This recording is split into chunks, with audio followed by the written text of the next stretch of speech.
Вы смотрите актуальное интервью в студии Валерия Наумова. Здравствуйте. В Якутску завершил свою работу блиц-тренинг проекта «Медиа-академия» с участием федеральных спикеров. Семинар проходил 2 дня, 20 и 21 января, а проводил его полпредства президента Российской Федерации по ДФО. Гость нашей студии – участник проекта Игорь Кимаковский, советник главы ДНР, ветеран боевых действий на Донбассе. Игорь Владимирович, здравствуйте. Вы проводили мастер-классы на тему мобилизации российского общества в условиях специальной военной операции. Расскажите, пожалуйста, о своем участии в блиц-проекте «Медиа-академия по России». Это уже не первый визит в Забайкалье, то есть Дальневосточный округ. Я работал в Чите, работал на Сахалине, и вот сейчас я работаю здесь у вас, в гостеприимной Якутии. И вы знаете, почему это стало необходимым? Потому что долгие годы вот эта гражданская война, гражданский конфликт, который происходил на Украине, он был чем-то, может, далеким для многих жителей наших регионов. А когда началась специальная военная операция, когда поехали наши добровольцы, когда началась мобилизация, у жителей появилось достаточно много вопросов. А для чего? Зачем? Правильно ли мы поступили? И вот сейчас основная задача — доносить вот эту простую житейскую правду о том, что действительно это происходит. Почему мы, жители Донбасса, в свое время встали и начали отстаивать с оружием в руках свое какое-то право.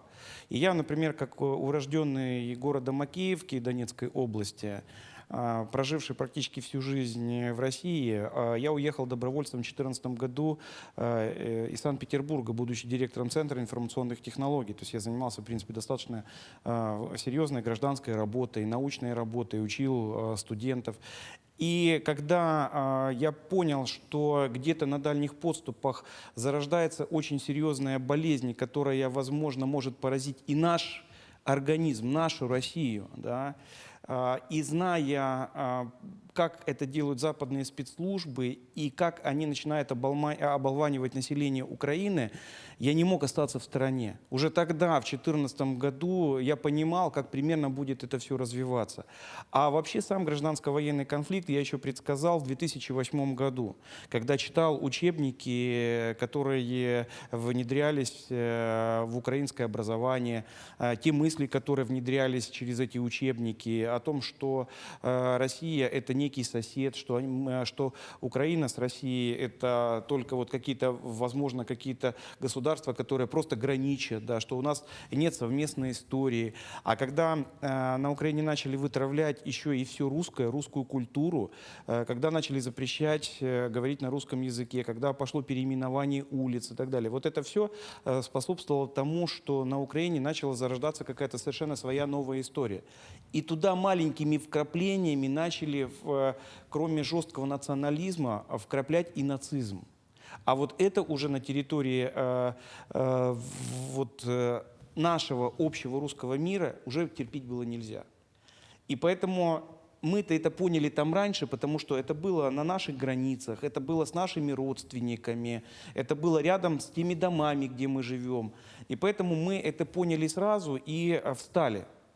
И во многом наши победы, они были одержаны, потому что очень много жителей Российской Федерации уже тогда на самом деле это понимали. У нас же были добровольцы даже из Якутии в 2014-2015 году, и я воевал в таком подразделении, в котором были. У меня даже был парень, позывной снайпер, позывной Якут. Парень из этого региона. И тогда мы бок о бок сражались. Когда я получил ранение, эти ребята были со мной рядом.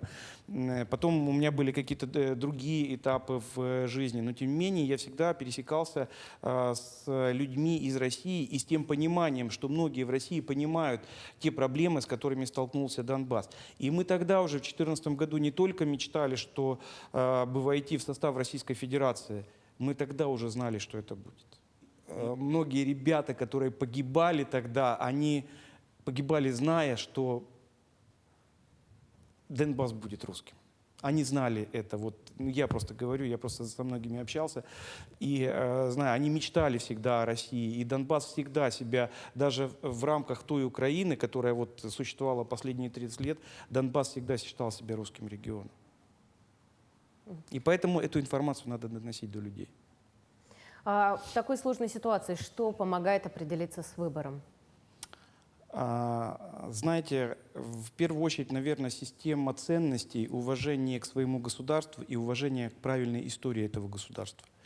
Когда на Украине начали вытравлять такое понятие, как Великая Отечественная война, и там же нет, сейчас это называется русская или российско-германская война как элемент Великой Отечественной войны. Вы понимаете? То есть вытравить из сознания украинцев, которые принимали участие, то есть деды и отцы, которых принимали участие в Великой Отечественной войне, вытравить из сознания их потомков. Вы представляете, в какое преступление по отношению к этим людям, к их семейным историям совершили те люди, которые сегодня называют себя некими, вот в кавычках, правителями Украины. Ведь переписывались учебники истории.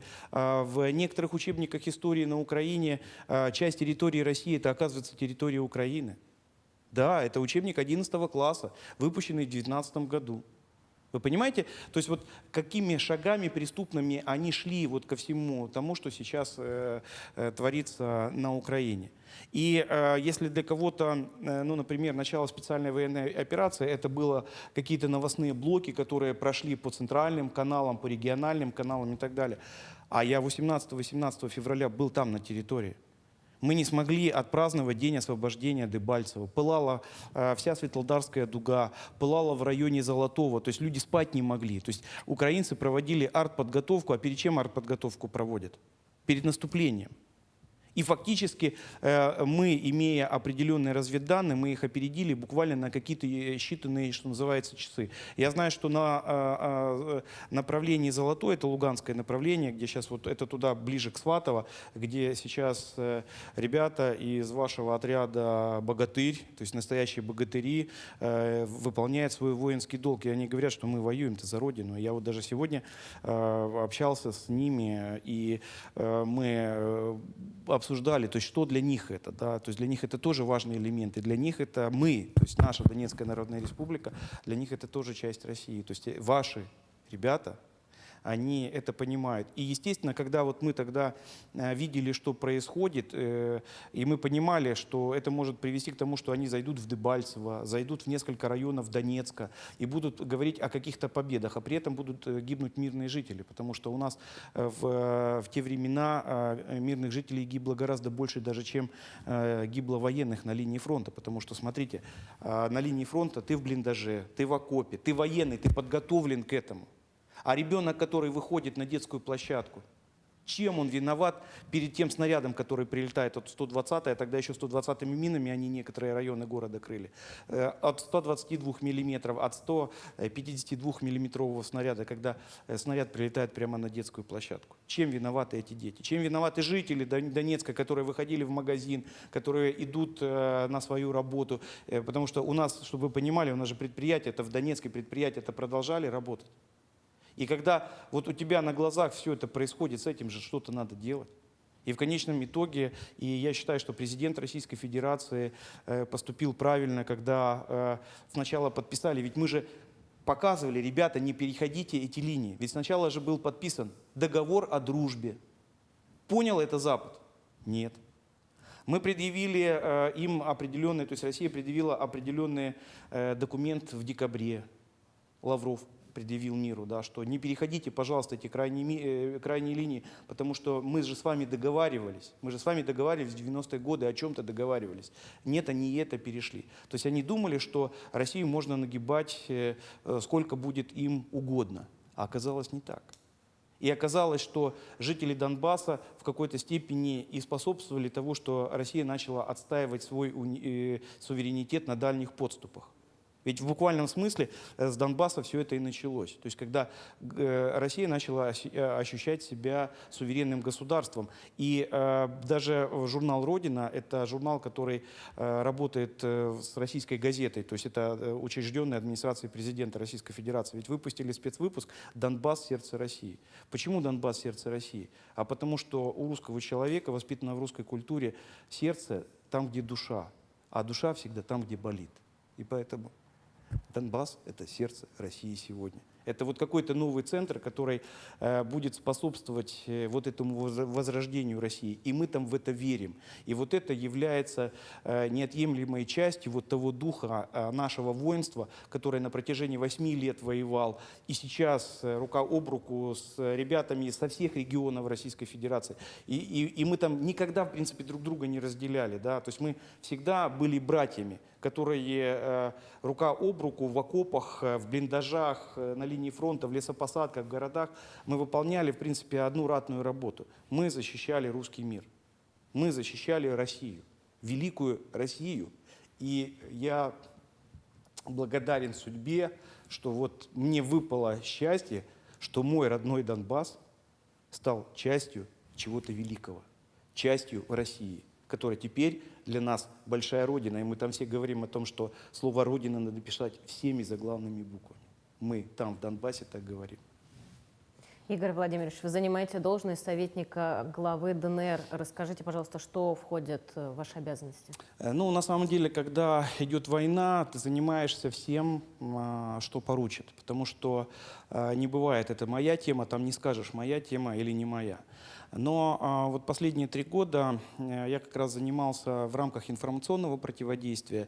И когда меня назначили советником главы Донецкой Народной Республики, то в рамках этого моя основная работа — это создание положительного образа республики в Российской Федерации.